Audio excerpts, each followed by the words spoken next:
Bueno, vamos a continuar con la segunda parte de cómo se transporta el oxígeno en la sangre. Y entonces yo te platiqué algunas cosas muy interesantes. Una de las situaciones que te comentamos es que tú como médico, cuando mides las presiones parciales de los gases en sangre arterial o sangre venosa, no estás realmente midiendo el número de moléculas de oxígeno o de dióxido de carbono que hay en la sangre. Lo que estás midiendo es el efecto que tienen algunas de las moléculas de oxígeno o de dióxido de carbono que están pegando en el endotelio de la pared de los vasos. Pero no todas las moléculas de gas están en un momento dado pegando a las paredes de los vasos. ¿Sí me explico? A medida que un gas es más soluble en agua, en este caso el agua de la sangre, menos moléculas de ese gas van a estar golpeando la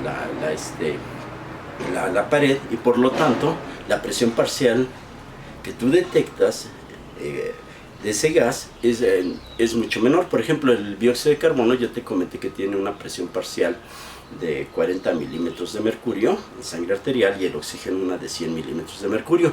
Sin embargo, cuando cuantificas con la ley de Henry, observamos que en el video anterior que hay 10 veces más moléculas de dióxido de carbono que de oxígeno en la sangre arterial. Bueno, entonces fíjate lo que te vamos a platicar ahora a continuación. Te acordarás también que asumimos que la presión parcial de oxígeno alveolar en condiciones ideales, para la clase que vamos a platicar, o dicho de otra manera, la presión en las arterias, la presión parcial de oxígeno en las arterias tiene el mismo valor que la presión parcial de oxígeno en los alveolos. Porque acuérdate que por difusión pasa el oxígeno de los alveolos, de las bolsas llenas de aire, que son los alveolos, hacia la sangre que está en los capilares pulmonares. Y que en el momento que se igualan las presiones para el proceso de difusión, de tal manera que esa sangre capilar está ahí, que va a pasar a las arterias, tiene una presión parcial de oxígeno de 100 milímetros de mercurio. Cuando analizamos la ley de Henry, que es lo que vimos en la entrega pasada, observamos que para determinar el volumen de gas que tú tienes, o la cantidad del gas que tú tienes, multiplicabas la presión parcial por su coeficiente de solubilidad, y entonces esto te daba el valor real de moléculas en este caso de oxígeno que tenemos en la sangre. Eso no es importante que te lo aprendas, ¿no? Nada más es el detalle. Pero fíjate bien ahora lo que te vamos a platicar, con lo que vamos a iniciar esta situación. En la entrega anterior, nosotros te platicamos que un tejido en condiciones normales necesita un aporte de 5 mililitros de oxígeno, por cada 100 mililitros de sangre arterial, por cada 100 mililitros de sangre arterial. Ajá. Y esto es el aporte que se necesita en una unidad de tiempo de un minuto. O sea que para mantener vivo en reposo cualquier tejido, forzosamente necesitas este volumen de oxígeno. Si te queda clara la idea. Ahora, lo que analizamos en la clase anterior es que vimos que la concentración molar de oxígeno que hay en un litro de sangre arterial equivale a 0.13 milimolar. Pero fíjate que los médicos no medimos las concentraciones de los gases en concentraciones molares, sino usamos unidades diferentes que son más útiles en la práctica clínica. Y uno de ellos es el volumen, en este caso de oxígeno, que tú tienes en determinado volumen de sangre, en este caso 100 mililitros de sangre arterial. Cuando haces la conversión y conviertes este 0.13 milimolar, que es la cantidad de oxígeno en sangre arterial, y lo quieres analizar en volúmenes de gas, es decir, de cuántos mililitros hay, o a cuántos mililitros de oxígeno equivalen a este 0.13 milimolar, nosotros vimos y definimos en la clase anterior, en la entrega anterior, que esto equivale a 0.3 mililitros de oxígeno en 100 mililitros de sangre arterial. Ajá. Y vamos a considerar esta cifra. Vamos a borrar aquí esto de la unidad de tiempo para no meter ruido. Y entonces esta es la cantidad real que tú tienes de oxígeno en la sangre arterial. O sea, una cantidad de oxígeno relativamente insignificante con el volumen de oxígeno que tú necesitas para mantener vivo el tejido. Si te queda claro. Ahora, fíjate bien esta situación muy importante. Vamos a borrar esto y vamos a analizar esta situación. Resulta que si tú tienes una presión parcial de oxígeno alveolar que tiene un valor de 100 milímetros de mercurio, la sangre venosa que llega a los capilares pulmonares va a igualar los valores de la presión parcial de oxígeno que tienen los alvéolos, y tú vas a tener una sangre arterial que tiene una presión parcial de 100 milímetros de mercurio. ¿Sí me explica la idea? Pero estos 100 milímetros de mercurio equivalen a tener un volumen de 0.3 mililitros de oxígeno en 100 mililitros de sangre arterial. ¿Sí me explica la idea? Entonces, fíjate bien, tú necesitas, para mantener vivo un tejido, un volumen de 5 mililitros de oxígeno por cada 100 mililitros de sangre arterial. ¿Sí? Pero fíjate ahora la siguiente cuestión. Resulta que nosotros tenemos un volumen real de 0.3 mililitros por cada 100 mililitros de sangre arterial. Ajá.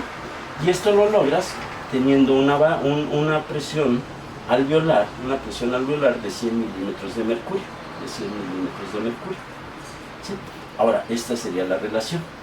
¿De cuánto tendría que ser la presión alveolar para tener un volumen de 5 mililitros de oxígeno en cada 100 mililitros de sangre arterial? Cuando tú haces una regla de 3, fíjate bien, si tú hicieras una regla de 3 analizando este fenómeno y dices 5 mililitros, dices 0.3 mililitros es igual a una presión alveolar de 100 milímetros de mercurio.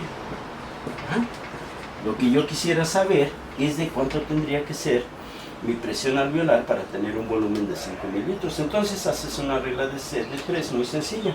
Multiplicas 5 por 100, te va a salir 500, lo divides entre 0.3 y te va a salir, fíjate bien, un valor que es 1666 milímetros de mercurio. Quiere decir esto que para que tú tuvieras este volumen de oxígeno, que es el que necesitamos para nutrir los tejidos, tú tendrías necesitarías forzosamente una presión parcial de oxígeno alveolar que tuviera este valor. Pero eso no existe en el planeta Tierra por cuestiones de biofísica que analizamos con la ley de Henry en la entrega pasada. Entonces, el punto importante es que el oxígeno que está en la sangre, que está libre en la sangre, es absolutamente inútil para abastecer los requerimientos de oxígeno que necesitan los tejidos. Entonces, fíjate ahora la siguiente cuestión. Resulta que la evolución resolvió este problema, si lo podríamos decir así, diseñando o generando una molécula que puede transportar grandes volúmenes de oxígeno con las mismas presiones, sin modificar las presiones parciales sanguíneas. ¿A qué me refiero? A que tú puedes, en lugar de transportar un volumen de 0.3 mililitros de oxígeno en sangre arterial, en 100 mililitros de sangre arterial, con la hemoglobina, que es la molécula transportadora de oxígeno, puedes elevar el volumen de oxígeno de una manera brutalmente considerable. Fíjate bien lo que te vamos a platicar. La hemoglobina, de la cual vamos a hablar en esta clase, está conformada por 4 subunidades. Las moléculas de hemoglobina que tenemos tienen 4 subunidades. Acuérdate que la hemoglobina está dentro de los eritrocitos. Y entonces, hay varios tipos de hemoglobina. Los adultos tenemos varios tipos de hemoglobina, pero hay una hemoglobina que constituye el 98% de todas las hemoglobinas que tenemos en sangre. Y esta es obvio, por su gran magnitud, pues es la más importante, ¿no? A esta hemoglobina nosotros le vamos a nombrar, o nos vamos a referir a ella como hemoglobina A o hemoglobina tipo A. Y la característica de la hemoglobina A es muy curiosa porque está conformada por 2 subunidades globulares alfa y 2 subunidades globulares beta. ¿Sí me explico? O sea, 4 subunidades. Estas subunidades son proteínas que están enrolladas, tienen forma globular, como si fueran pelotitas de esponja que están pegadas una con respecto a otra. En la parte central de cada molécula de hemoglobina, hay una estructura a la que le llamamos grupo hemo, o grupo gen, como quieras decirle, ¿no? Y entonces, Este grupo GEM es el que le da las propiedades funcionales a la hemoglobina o la capacidad de transportar oxígeno. Si no hubiera este grupo GEM, no se pegaría el oxígeno en la hemoglobina. Ahora, fíjate bien, estos grupos GEM que están en el centro de cada una de las globulinas que forman la molécula de hemoglobina, están constituidas o están conformados por 4 anillos tetrapirrólicos. Eso que estoy pintando en anaranjado, aquí te lo estamos desglosando de manera más diferente. Y si tú te das cuenta, tenemos 4 anillos, 4 anillos a los que llamamos pirrólicos, 4 anillos pirrólicos. Entonces tenemos una estructura tetrapirrólica. Cada uno de estos anillos está unido con respecto a los otros a través de uniones de carbono. ¿Sí me explicó? Y aquí, por ejemplo, en los piquitos de cada uno de los anillos, tienes grupos metilo, propilo, etilo, etcétera, etcétera. Eso no es lo importante de lo que te quiero decir. Esta estructura, este grupo GEM, es una estructura plana. Es una estructura plana como si fuera una hoja de papel. Pero tridimensionalmente, fíjate bien, de este lado tú tendrías otro anillo también que tiene un nitrógeno. Y del otro lado del pizarrón tendrías otro anillo que también tiene otro grupo nitrógeno, los cuales están perpendiculares a esta estructura que yo te estoy poniendo. Esos nitrógenos forman parte de aminoácidos de las secuencias de las globulinas y corresponden a las histidinas. Pero el punto importante es que estos anillos, fíjate bien, sin realizar ningún enlace covalente, fijan por atracciones eléctricas a un ion ferroso. ¿Tú te acuerdas que los iones de fierro tienen dos presentaciones, ¿no? El ion ferroso, que tiene una valencia de +2, y un ion que llamamos férrico, que tiene una valencia de +3. En el caso de la hemoglobina, es el ion ferroso, el que está menos oxidado, el que está pegado ahí. Entonces, fíjate bien, esta estructura no está pegándole no está unida a ningún anillo de nitrógeno de los pirroles, y por interacciones eléctricas está flotando entre todos los anillos de nitrógeno.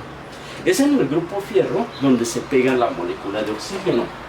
Entonces, fíjate bien, tú tienes 4 moléculas de oxígeno por cada molécula de hemoglobina. Sí, te queda clara la idea. Ahora, hay un detalle muy importante cuando analizas esto.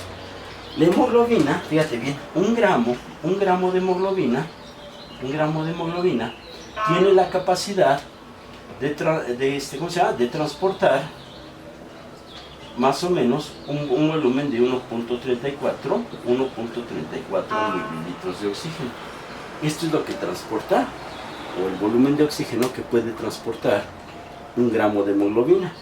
En condiciones normales, las concentraciones de hemoglobina que tenemos en la sangre varían mucho si es hombre o si es mujer. Y varían no mucho, pero no son iguales en condiciones normales, porque cuando tú analizas la hemoglobina en un hombre, la hemoglobina tiene un valor que ranguea de 14 a 16 gramos de hemoglobina en un volumen de 100 mililitros de sangre. ¿Sí me explicó? Mientras que si tú analizas la concentración de hemoglobina en una mujer, la concentración de hemoglobina, te reportan los libros que tiene de 13 a 15 gramos en un volumen de 100 mililitros.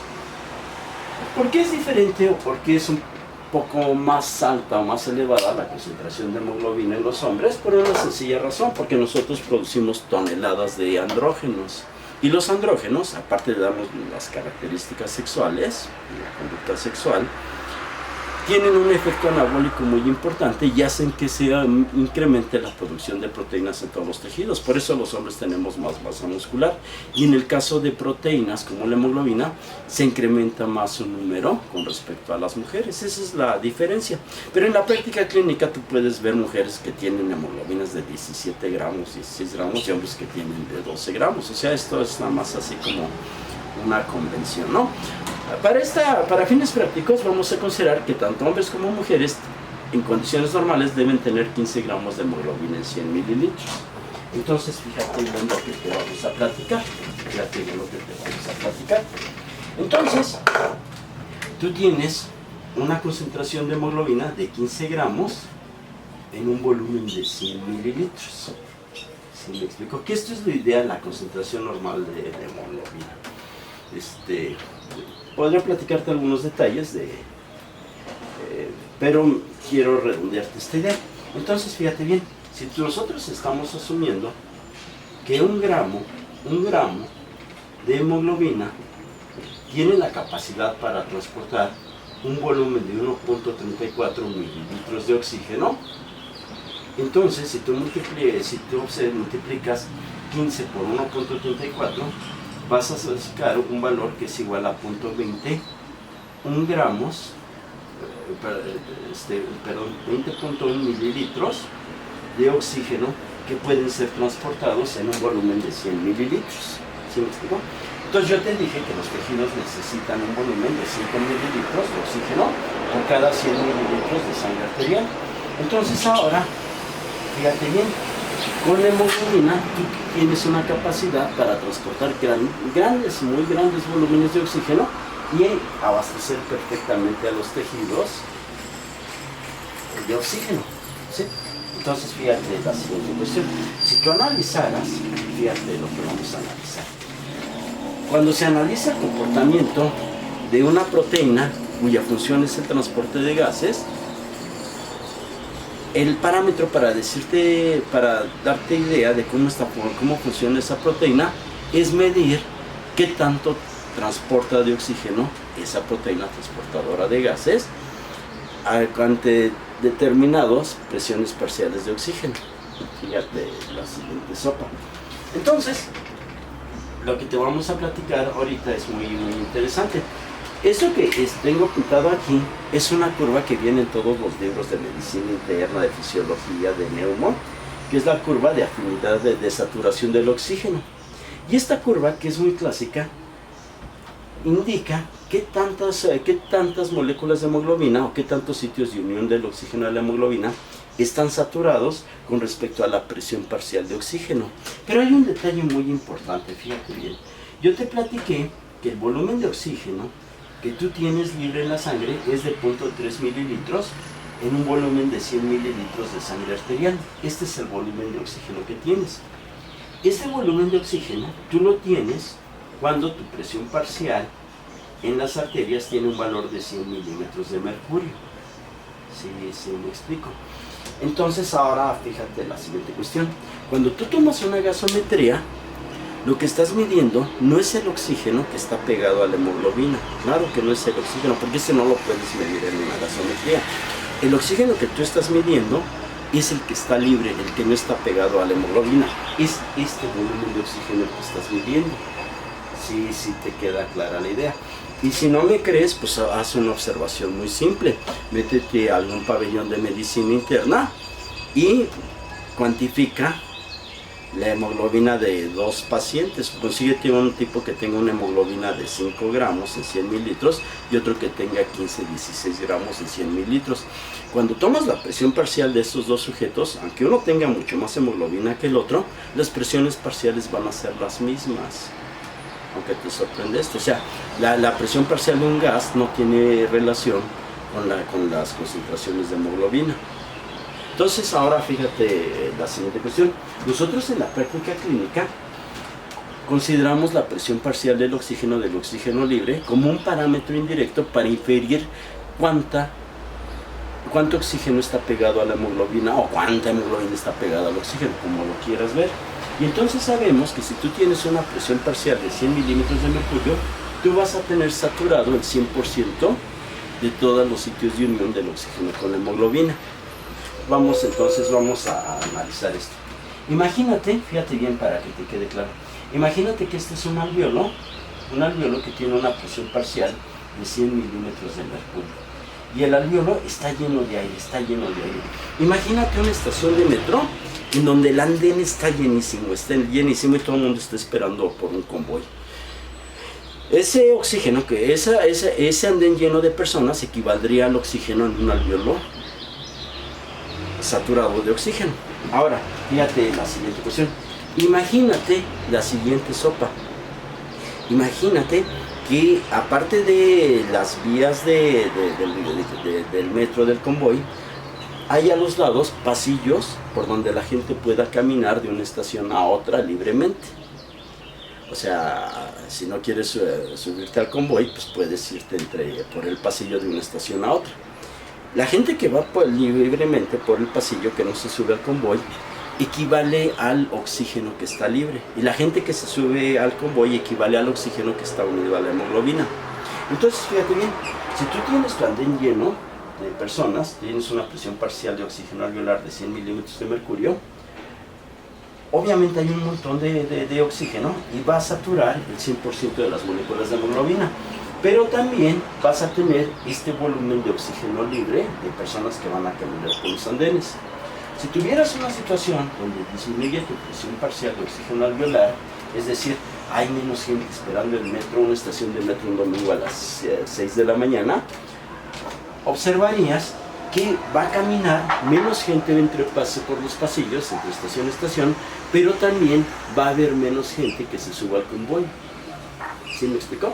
Entonces hay un claro correlato entre la cantidad de oxígeno libre que tú tienes, que es la que mides cuando haces una gasometría, y la cantidad de hemoglobina que estás saturando. ¿Sí te queda clara la idea? Ahora fíjate, en la curva de disociación de la hemoglobina, observamos que a una presión parcial de 100 milímetros de mercurio, el 100% de las moléculas de hemoglobina están saturadas. ¿Sí? Ahora, fíjate la siguiente sopa. Vamos a borrar esto, vamos a borrar esta situación. E imagínate que esto sería la arteria, esta es la sangre que viene de las arterias, y estos serían los capilares donde ocurre el intercambio de nutrientes y de gases. Entonces tú tienes una presión parcial de oxígeno de 100 milímetros de mercurio, una presión parcial de oxígeno de 100 milímetros de mercurio en las arterias. Cuando tú analizas y tomas o haces una medición de la presión parcial de los gases en un tejido normal en reposo, tú observas que la presión parcial de oxígeno tisular, a la cual vamos a abreviar así, tiene un valor de 40 milímetros de mercurio. Es decir, que en los tejidos hay menos oxígeno que en la sangre arterial. Y esto ocurre por una sencilla razón, porque los tejidos, las células consumen oxígeno. ¿Sí te queda clara la idea? Entonces, fíjate ahora la siguiente cuestión. Cuando pasa la sangre arterial con una presión parcial muy elevada de oxígeno, de 100 milímetros de mercurio, el oxígeno sale por difusión de los vasos sanguíneos hacia los tejidos y deja de salir hasta que la presión dentro de la sangre agarra el mismo valor que la presión de oxígeno tisular. Es decir, que en el momento que la presión dentro de los vasos sanguíneos, la presión de oxígeno alcanza un valor de 40 milímetros de mercurio, se igualan las presiones y en ese momento deja de difundir oxígeno. Pero fíjate bien, esta presión parcial de oxígeno ahora es la que van a tener las venas. ¿Sí? Y la sangre venosa va hacia la circulación pulmonar y ahí se vuelve a llenar de oxígeno y vuelve a aumentar su presión parcial de oxígeno. ¿Sí? Y vuelve a ser de 100 milímetros de mercurio. Bueno, cuando tú analizas cómo está la saturación de la hemoglobina en los vasos venosos, en las venas, observas que a una presión parcial de oxígeno de 40 milímetros de mercurio, solamente tienes ocupado el 75% de los sitios de unión de la hemoglobina con el oxígeno. ¿Qué quiere decir esto? Mira, aquí sí debes tener, si estás analizando estas cosas y te interesa aprender, vamos a pintar una molécula de hemoglobina. Y ya te dije que la hemoglobina que más abunda en el adulto es la hemoglobina, que tiene 2 subunidades alfa y 2 subunidades beta, que es la que nos interesa en este caso. Entonces, fíjate bien, este es un oxígeno que está unido, este es otro oxígeno que está unido, y yo te platiqué que una molécula de hemoglobina transporta 4 moléculas de oxígeno. Esta situación la tendrías aquí cuando tu presión parcial es de 100 milímetros de mercurio.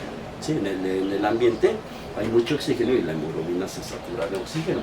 Ahora, fíjate la siguiente cuestión. Cuando tú hablas de que está saturado al 75% de la hemoglobina de oxígeno, debes quitarte la idea ranchera, inútil, que no está pegada a la realidad, en donde de 100 moléculas de hemoglobina, en ese momento 75 tienen pegados oxígeno, ¿sí me explicó? Y el otro 25% restante no están pegadas con el oxígeno. Pero eso no sucede así, eso nunca ocurre.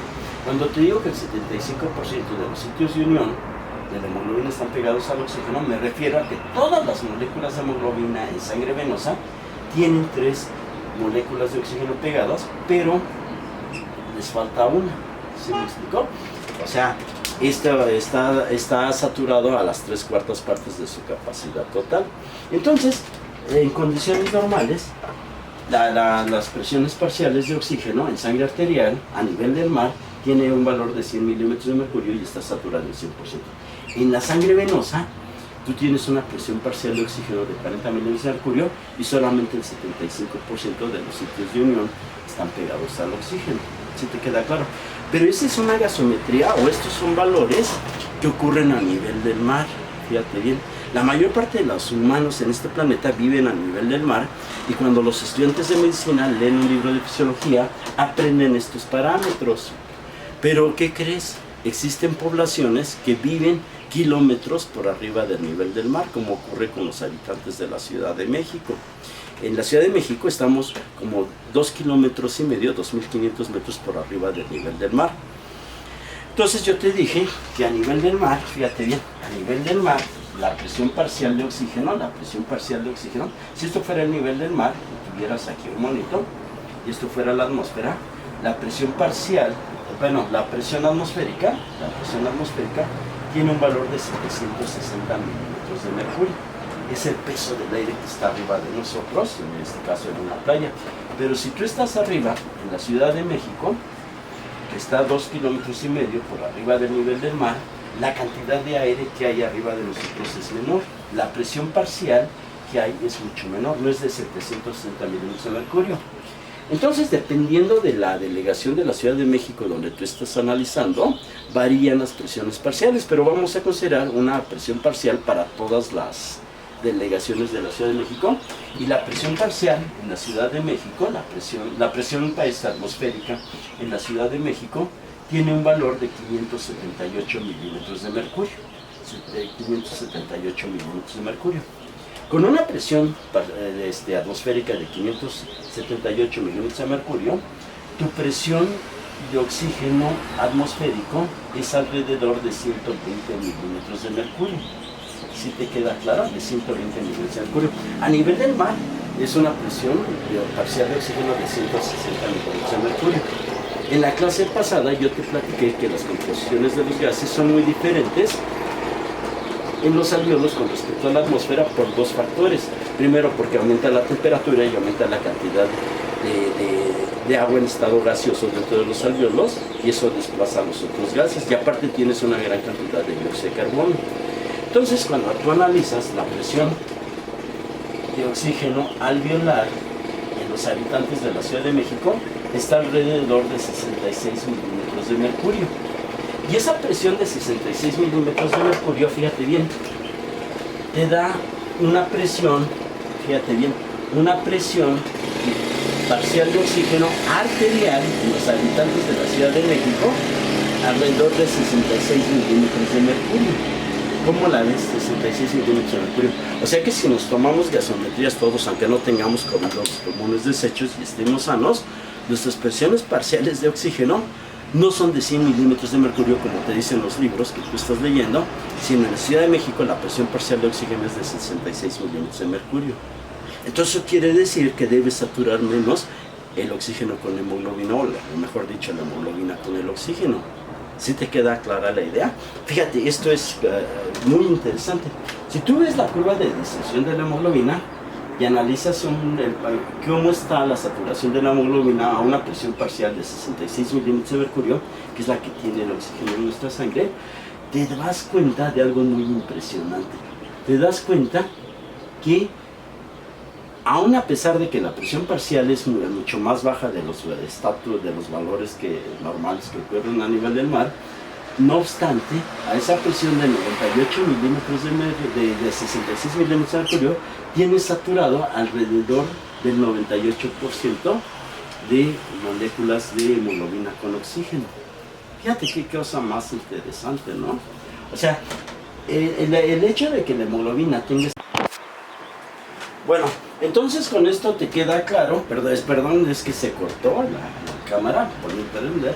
Y lo que te quiero decir es que con presiones parciales arteriales de 66 milímetros de mercurio, que son las propias de los habitantes de nuestra ciudad, de la Ciudad de México, está saturando prácticamente el 100% del oxígeno con hemoglobina, ¿no? Tienes una saturación que es del 98%. Entonces, fíjate qué cuestiones más interesantes. Vamos a ponerte dos casos clínicos para que te quede clara o se puntualice perfectamente bien la idea. Imagínate que tienes una persona que tiene una hemoglobina igual de 16 gramos en 100 mililitros, 16 gramos en 100 mililitros. Y tienes a un paciente B que tiene una hemoglobina de 7 gramos en 100 mililitros. ¿Sí? Ahora, este paciente, que sería el paciente A y el paciente B, viven a nivel del mar, no tienen ningún problema pulmonar y ambos saturan con una presión parcial de oxígeno arterial en 100 milímetros de mercurio. 100 milímetros de mercurio. Si te queda clara la idea. Entonces, aquí hay un detalle muy importante porque la cantidad de oxígeno que viaja libre en ambos pacientes es la misma. ¿Sí? Lo que está variando es la concentración de hemoglobina. Y entonces yo te dije que un gramo de hemoglobina transporta 1.34 mililitros de oxígeno en condiciones normales. Entonces, el problema que cuando tú tienes a un paciente anémico, la cantidad de oxígeno que se está transportando en la hemoglobina obviamente es menor, porque hay menos hemoglobina, a pesar de que su presión parcial de oxígeno sea normal, si te queda claro. Y aquí hago un paréntesis para ubicar algo que no sé si ha mejorado socialmente, pero al menos hace como 20 años me tocó estar alguna vez en una unidad de medicina familiar, y lo que se hacía ahí rutinariamente era hacerle exámenes preoperatorios a mujeres que se querían ligar las trompas, hacer una salpingoclasia. Y entonces, estas personas que tú programabas para quirófano, para que les ligaran sus trompitas, pues resulta que decían mujeres que tú programabas, nada más 2 o 3 pasaban a quirófano porque ninguna del resto tenía una hemoglobina más allá de 10 gramos en 100 mililitros. Un buen anestesiólogo no te va a dar para una cirugía electiva, jamás anestesia, con valores de hemoglobina tan bajos. Y entonces eran rechazadas todas, ¿no? Y eso me impresionaba mucho porque pues todo el mundo hablaba en esa época de que era muy importante el voto, la democracia, pero no se puede hablar de democracia en un país donde la mayor parte de tus pobladores tiene concentraciones bajas de hemoglobina en sangre. Y tiene concentraciones bajas de hemoglobina en sangre porque para tener hemoglobina necesitas un aporte de proteínas muy importante. Si no lo tienes, no puedes producir buena hemoglobina. A final de cuentas, esto implica que la cantidad de oxígeno que está, valga la redundancia, oxigenando el cerebro de una persona con niveles de hemoglobina bajos es mucho menor que una persona que tiene hemoglobina normal. O sea, desde ahí ya se crea un problema, si tú lo quieres ver, filosófico muy importante. Bueno, lo que te quiero dar y te debe quedar en la cabeza es que las concentraciones de hemoglobina no tienen nada que ver con las presiones parciales del oxígeno. Y si has conceptualizado bien esto, yo me doy por bien servido. Espero que estos videos te gusten y estamos en contacto.